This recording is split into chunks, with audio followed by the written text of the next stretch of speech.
Hello, welcome back. Thank you, as always, for tuning in and for joining me today.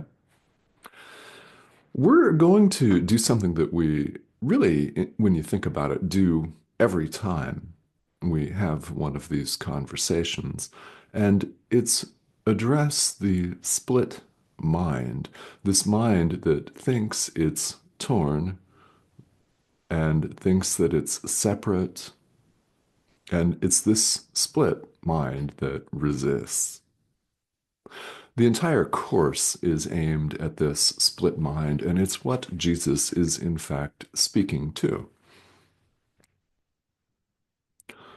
In our mind, we think that we've separated from God, in other words, a split, and then we take a look at everything that follows that, and we think that we've separated from every other living thing, from every other living thing that we call a human being to things that we call animals and fish and birds and microscopic life forms and everything that lives under the sea, etc. We think we've split off. And it is this mind that is incredibly resistant to truth. Our resistance to truth is very strong. And, well, let's acknowledge that and take a look at it today.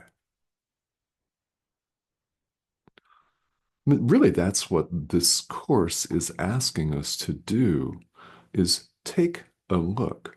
Look at the ego. Look at our projections.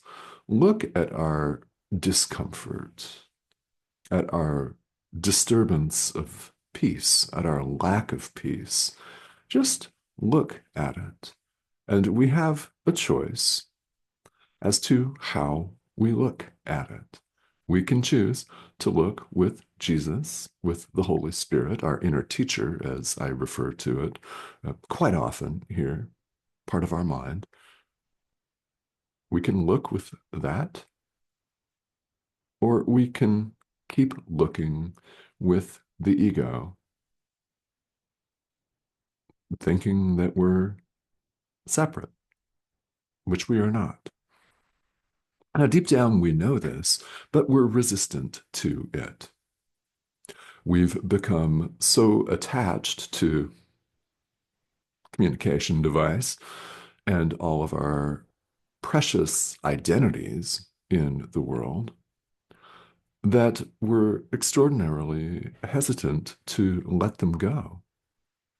And one way that you can think of this is we've all been conditioned by our parents, by the societies that we grew up in, by our school systems, by the mass media, by the global media, by your local media, all of that stuff, right? We've been conditioned to think that we're individual human beings and we need to run around, do life, and compete with one another because your brother's going to get your stuff.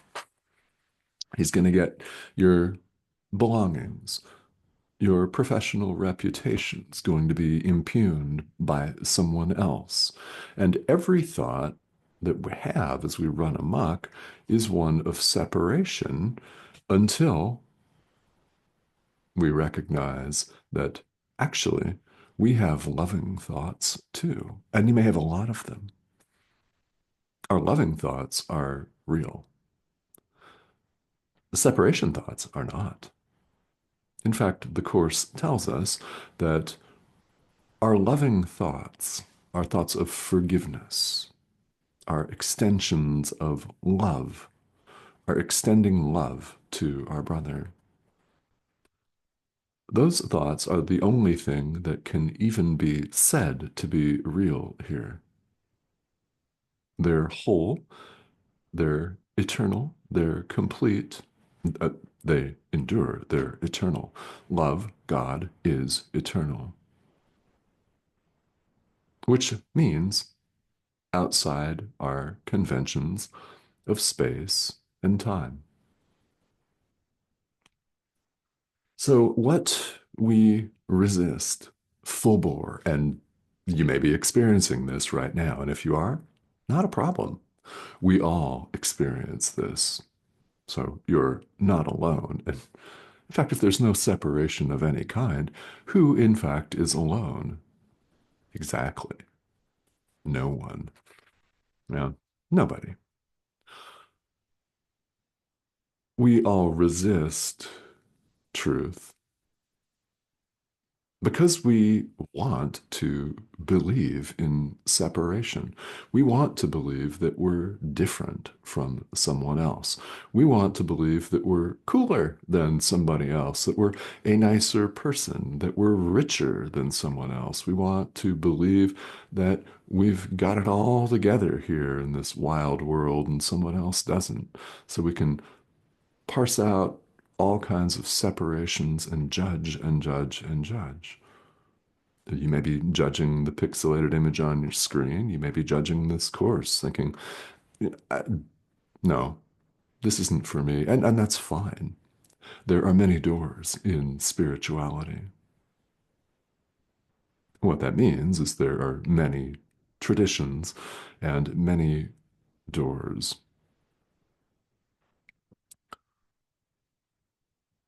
You may find the visual image of a door quite helpful here because all of them open to the same place.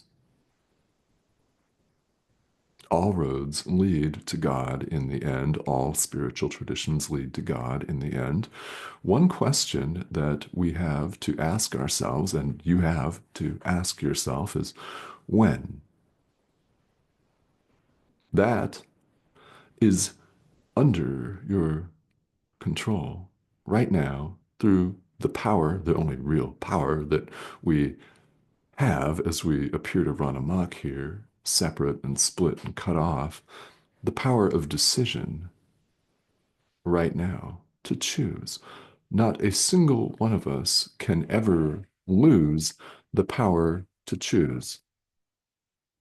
We have the power of decision right now in the present moment, and we can exercise it.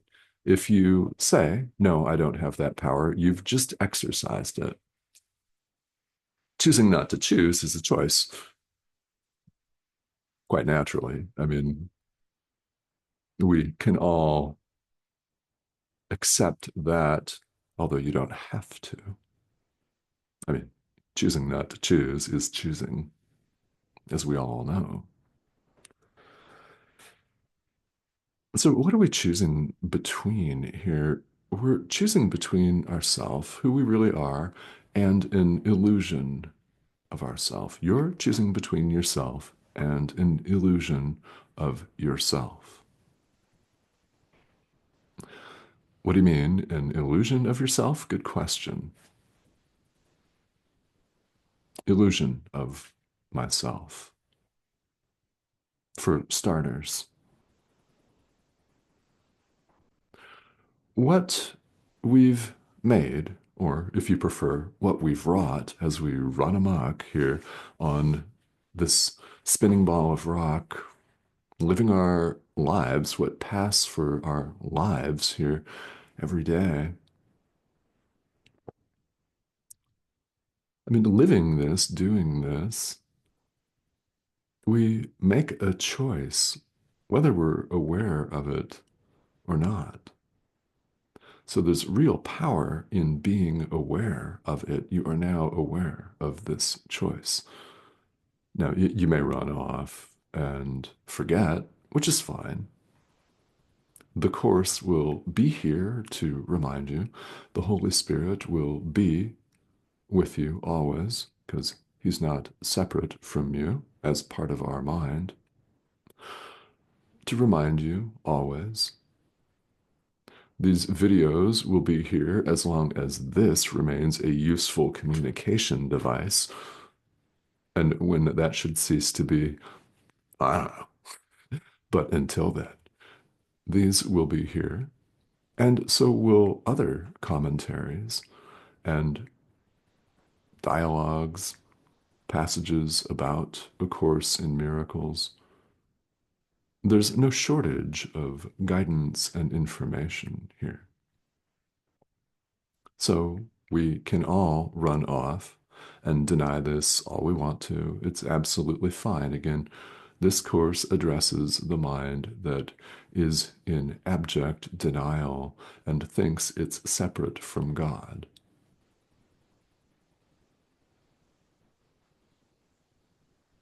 We all know that we're not. And deep down, we all know. And again, we can choose not to accept or acknowledge this. We all know that we're not our physical bodies in truth. But here, while we appear to be here on Spinning Ball of Rock, we have some very important work to do, don't we? In a manner of speaking, of course. Because this course isn't about building a business in the world. It's not about achieving wealth in the world. It's not about achieving a leaner, stronger, more fit physical body here in the world, though you may go on to do all of those things while studying and practicing A Course in Miracles. It's entirely possible. It is. But that's not what this course is about. It's not addressing the world. It's not about that. In fact, it says and characterizes as its central teaching that there is no world. Exclamation point. We're perfectly at home in God, where we've always been. And why we call enlightenment or liberation awakening is because we're waking up to that. We're removing a veil that we've thrown over our eyes. That's one way of looking at it. There's light, the light of truth on the other side of the veil, but because we're looking at the inside of a cloth that we've put over our face, we think the inside of the cloth is our reality. And it isn't. I mean, it's just like that. So we're choosing between ourself and an illusion of ourself. All of our social status symbols, our social status itself, our prestige, all of that is a complete illusion. All of the ways that we've defined ourselves by one job title or another, by an age, by nation of origin or citizenship, by ethnic group, by gender, by height, by weight, by political affiliation, all of that is completely fabricated and invented. And it appears to run our lives here. We've let it. So, what would happen if you choose differently? Well, if you've chosen differently before, then you know what happens. And if you've done it for a long period of time, then you really know what happens over a long period of time should you actually do this course and put it into practice, which, by the way, is how we learn it. We have a choice right now. There are two options. We only have one choice: light or dark, God or the ego, the Holy Spirit or the ego, Jesus or the ego, truth or illusion, life or death, our self, capital S, versus lowercase s, little ego, individual, unit, self, heaven or hell. Yeah. We have a choice right now in the present moment. And once again, it's very important that we realize that if we choose not to choose, that's a choice for the ego, for more of the same, for thinking we're individuals. And acting out our fear and guilt and supposed separation by projecting everything that we don't like, all of the ick factor, everything uncomfortable onto someone else, blaming them. It's the government's fault. It's a political party's fault. For example, it's our boss's fault. It's someone else's fault for not doing what I, individual ego, wants them to do. It's their fault.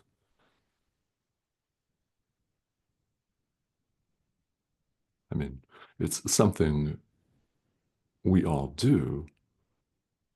And the very fact that this conversation appears to be happening is testament to the need for these ideas, for this course. Most definitely. So until we choose heaven, we're in hell and misery. Chapter 22, section 2 of the text. This is paragraph 7, if you want to pinpoint it. And we think that we can have both. We think we can both be in heaven and hell. We think we can both have the world and all of our little fancy judgments of other people and forgive others. I mean, looking at our forgiveness in this light is very helpful as a teaching and learning device, as a tool for us to learn, because we think that we can forgive 99% of people in this world, or almost every situation, but we want to keep our little judgments of so and so to ourselves, for example. We want to continue to think that this person's out to get us and that we should attack them. And even if we don't physically or verbally attack them, it's going on in our mind as we judge them. So we can't have it both ways, which was the point of the most recent video, which also covers some material. In fact, paragraph 4 of this same section of the text, which is compact and rich in meaning, as they all are, actually.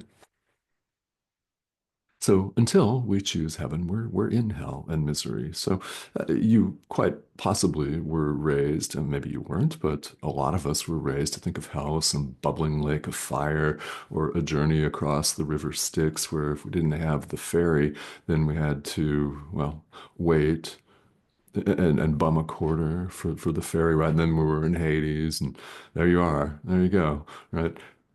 Bubbling lakes of fire, or perhaps you were raised in a tradition that talks about cold hells too, freezing. Right? Well, it's not a place.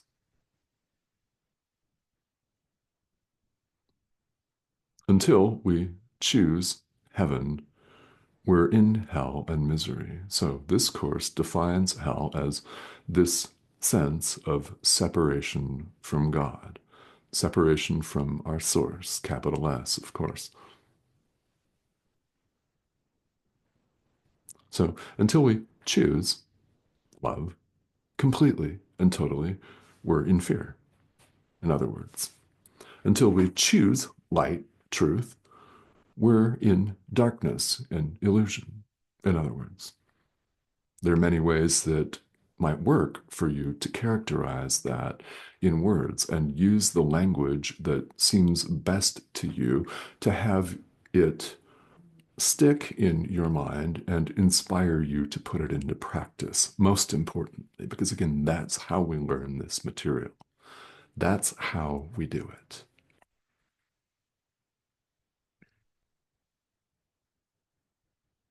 When you make this choice is entirely up to you. In this very important and powerful sense, you have control of time. It is not an enigma that governs our lives. It's an illusion. There is no such thing as time. It's a separation device. So too is space. There's only perfect oneness. If there's only perfect oneness, how can there be a separation, a space between individuals? If there are no individuals, they can't be separate in space nor in time. This is under our control. And we all have the power to choose right now. So, as always, my hope is that these videos can help clarify some things here with this course. As we have mentioned throughout, our resistance is strong and needs to be looked at. And it does not hurt at all for us to remind ourselves of this extraordinary resistance to truth so that we may notice it the next time it pops up and switch. This is the point here. Switch to the thought system of the Holy Spirit. Switch to the thought system of this course. Going down ego track, switch tracks. We all have the choice to do that, and it's very powerful. And if you say, again, that you don't have a choice, you just exercised that choice. There's no getting away from that, which we all know. I mean, it's an adult endeavor, after all. It is. It is. Because all spirituality, not just this course, but all of it, is about our taking responsibility for our experience. Yeah, it is all about our experience. And let's take responsibility for that because we have an extraordinary power right here, right now. The power of choice. It's a very simple choice between exactly two options. One keeps us in hell, misery, suffering, frustration, sense of separation. The other is joyful. We can choose. All right. So I thank you for tuning in here. Questions are always welcome, by the way. Spirituality is a deep self-inquiry. And well, either if you're a long-time course student, you know that this is pretty deep material. And if you're just joining us for the first time, again, welcome. It's pretty deep material, and you're here for a reason. So if you have not yet subscribed, I'd love to have you join us. This is the prompt. It's over here in the corner of your screen. So just go ahead and click that icon and join us. And please don't hesitate to ask questions if you have them. Okay. This comment thread right here on YouTube is the perfect place to do just that. So I welcome them and thank you for tuning in. I'll talk to you again very soon.